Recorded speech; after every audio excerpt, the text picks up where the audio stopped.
শুভ সকাল। প্রতিদিনে pre market আপডেটে আপনাদের স্বাগতম। সূচক গতদিন 8.56 পয়েন্ট বা 0.15% কমে 5,628 পয়েন্টে স্থির রয়েছে। বাজারে লেনদেন হয়েছে 1,401 কোটি টাকা, যা আগের কার্যদিবসের তুলনায় 2.85% কম। Bangladesh chemical industries corporation BCIC তাদের মোট বোনা পলিপ্রোপিলিন ও পলিথিলিন ব্যাগে 50% চাহিদা তালিকাভুক্ত কোম্পানি মিরাকল ইন্ডাস্ট্রিজ লিমিটেড থেকে সংগ্রহের সিদ্ধান্ত নিয়েছে।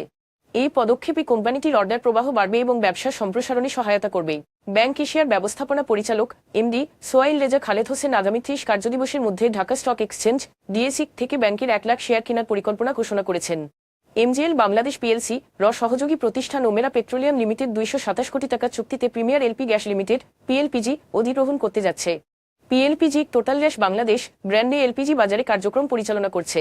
বাংলাদেশ ব্যাংকের তথ্য অনুযায়ী 2024-25 অর্থবছরের নিট অভ্যন্তরীণ ঋণ দাঁড়িয়েছে 19,365 কোটি টাকা, যা সংশোধিত লক্ষ্যমাত্রা 1,17,000 কোটি টাকা চেয়ে 2,000 কোটি টাকা বেশি।